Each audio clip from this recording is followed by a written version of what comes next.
you get really candid in parts of the book, more candid than I think a lot of people were expecting. And many stories end with, and we never spoke again, or that spelled the end of that friendship. Is there one friendship or professional relationship you regret losing more than others? Well, I think I regret all of them, to be honest. No, I think you're referring to the two that come to mind are Greg Douglas and Squire Barnes. Although Squire, since the book has come out, has reached out to me, and I thought that was really kind and nice, and he congratulated me on the book and so on. I really like him. We just, I was going through a frustrating time during one of those NHL work stoppages, and having to fill 3 hours every night, and he didn't want to play for some particular reason that evening or a few evenings when I needed to talk about the labor fight. I mean, needed to talk to it. I mean, what am I going to do? You go the whole season without hockey, and you have a regular guest on. And there's some developments on the labor front. You feel like you're going to talk about them. But Squire's a good guy. He's a wonderful broadcaster. He knows the business very well. That's what I miss the most. Is Squire and I used to, when the show was over, we'd hang out for an hour or two just talking about the business. And so I do regret that. And I tried to say that in the book. If I had to do it again, I would just let it go. I felt like I was wrong there. I was frustrated. I was tired, and it was hard. But I wish I could go and do a do-over on that because I didn't want to lose that friendship. Greg Douglas he was the sports director at CKWX. It's that one I can't really help. I mean, other than I left CKWX. He felt betrayed because I went to CKNW, and or at that point it was Rock 101, but sister station. And I get it. They had asked me to come over, but I just needed more assurances. I mean, they didn't come up with any contract talks or anything like that.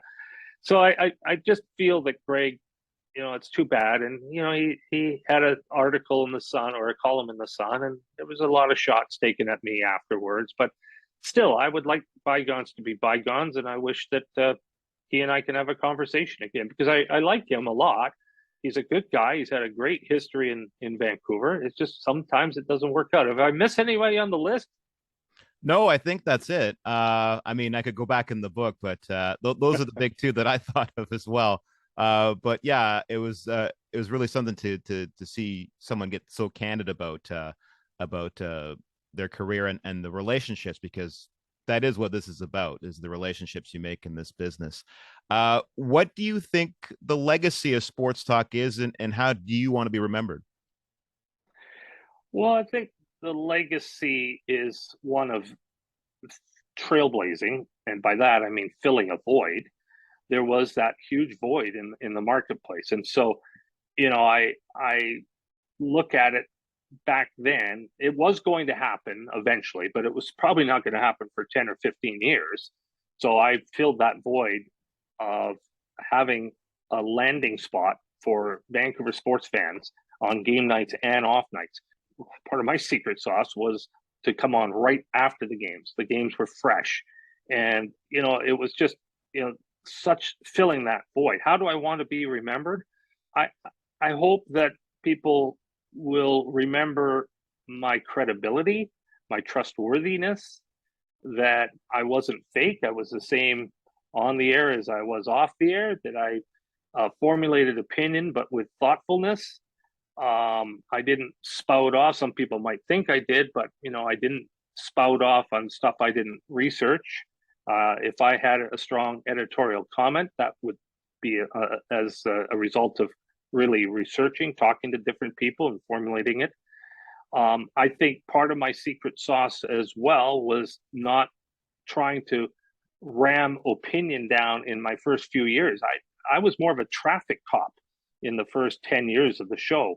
Interviewing became my best skill. It's probably still my best skill. I did so many different interviews, I think 25,000 plus, which is an awful lot of interviews. So frankly, I don't have many skills, but I got good at interviewing. And so I want people to remember, how many times for example, they might have been in their car coming home from a beer league hockey game, and there's a guest on, and they pull into their driveway, and they're sitting in there because I'm still interviewing the person. They don't want to turn off their car and go in the house. I hooked them, or I'd hook them over a commercial break. I think also I want to be remembered most as a broadcaster who happened to have a sports show, not a sports fan who happened to be on the radio. My skill was broadcasting. I studied it, and you can tell in the book how far back that goes with me. I admire the great ones. I learned from people of all ilks. If they weren't the great ones, I would still listen to why they weren't particularly effective on the air. So I worked really hard at my craft, and so I think a lot of people miss that. They just kind of assume that I'm just a big sports fan. I believe, maybe this is a little egotistical, but I believe that I could have been a general affairs talk show host, interviewed people, and still been really effective, especially in that time slot. I love that time slot because at the end of the day, when people have finished their work days, they put their kids to bed, they've washed the dishes, whatever they're doing at nighttime, that's a very special connection you make with your listener, a real intimate time and night.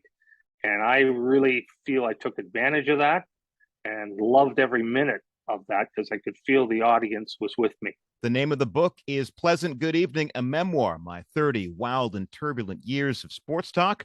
My thanks to author Dan Russell. John, thanks so much for having me on. That's very nice.